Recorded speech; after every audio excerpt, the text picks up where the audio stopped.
सुप्रभात। पीर पुरानी विरह की पिंजर पार न जाए, ये हमारी आज की आध्यात्मिक चर्चा का विषय। पीर पुरानी विरह की पिंजर पार न जाए, एक प्रीत है प्रीत की, रहे कलेजे छाए।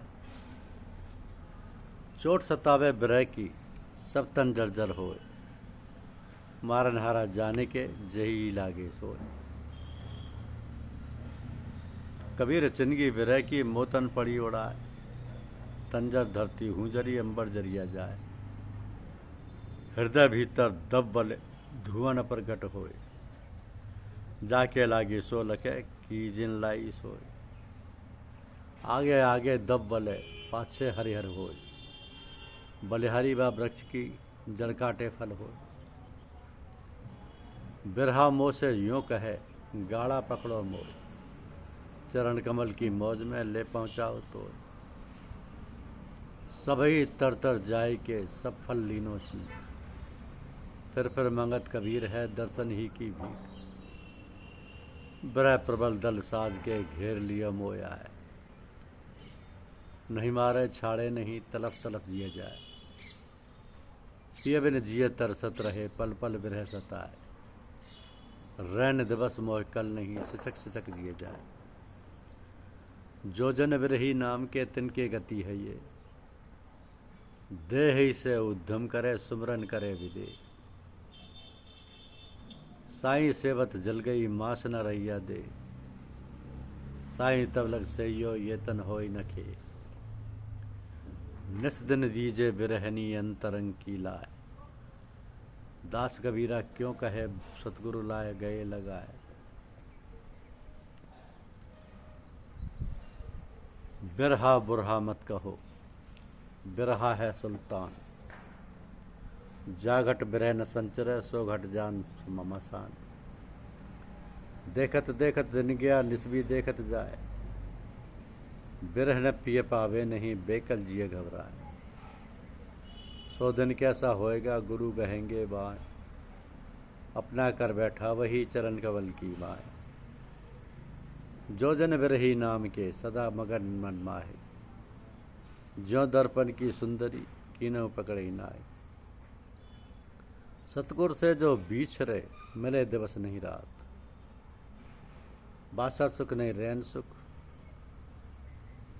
ना सुख सपने उमार।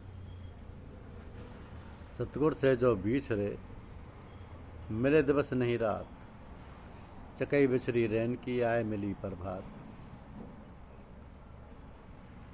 मुँह पीछे दे हो गए सोई, दर्शन के ही राम, मुँह पीछे मत मिलो कहे कबीरा राम।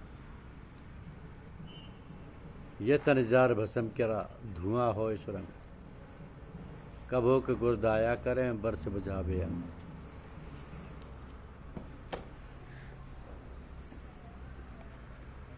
सांसारिक आकर्षणों और बंधनों के कारण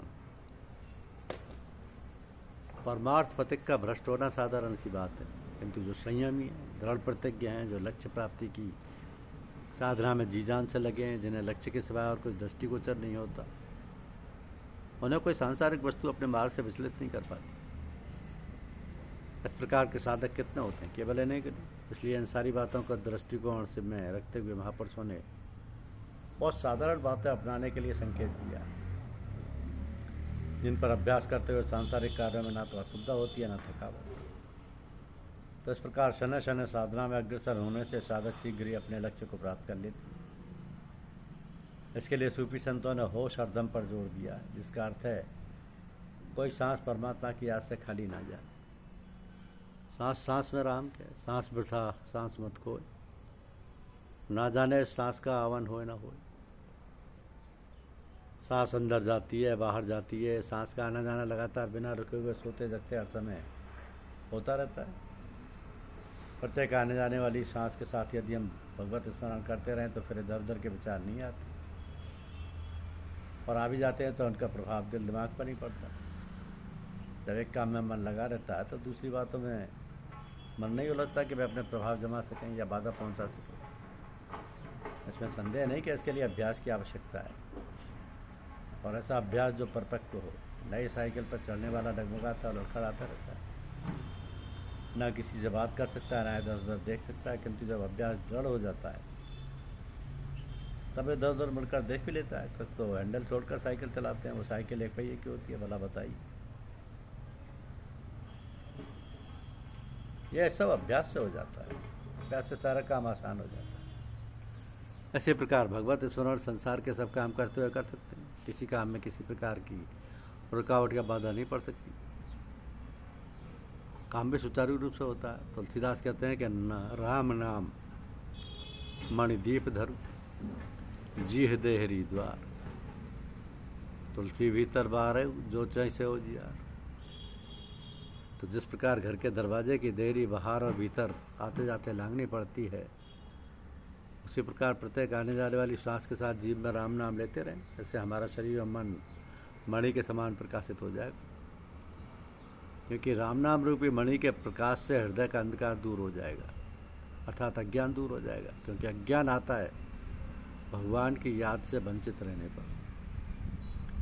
किंतु राम नाम लेने के बहुत से तरीके हैं। एक तो केवल मुंह से नाम लेना, दूसरे हृदय से जाप किया जाता है, उसे अजपा का जाप कहते हैं।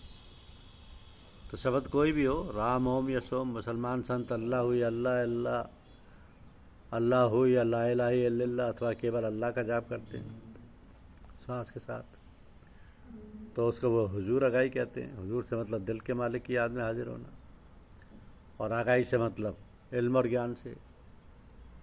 तो सांस के आने जाने में ध्यान रखना चाहिए कि मालिक की याद में भूल ना हो जाए। तब कोई अभ्यासी परमार्थ का प्रत्येक श्वास को खाली जाने नहीं देता। मनुष्य के हर जोड़ में उपासना के प्रकाश का एक प्रभाव या फैज, जिसको दया दृष्टि कहते हैं, दिल पर पहुंचने लगता है। इसलिए अभ्यासियों साधकों को अपनी हर श्वास परमात्मा की याद से खाली नहीं जाने देना चाहिए। भूल कर भी कोई दम याद से खाली ना रहे, गमे इश्क से यह होता है तकाजा दिल का। संत मत के अभ्यासियों के लिए ये दूसरा पग है, दूसरी सीढ़ी है, दूसरा चक्र है। दूसरा देखने भालना समझने की आवश्यकता यह है कि हमारा पग दूसरी सीढ़ी पर दूसरे चक्र पर पड़ रहा है, हमारी दशा उसके अनुकूल है या नहीं। ये निरख परख प्रत्येक अभ्यासी को करनी चाहिए। ये हमारा हृदय ईश्वर के स्मरण करने का एकमात्र स्थान है, इसलिए ईश्वर के सिवाय कोई और विचार हृदय में नहीं लाना चाहिए। इसी को सूफी संत होश हरदम कहते हैं, होश हरदम। इसकी परफेक्ट दशा आत्मा चक्र या लतीफ़ के खुलने पर होती है। धन्यवाद। यूट्यूब चैनल को लाइक और सब्सक्राइब अवश्य करें। शुक्रिया।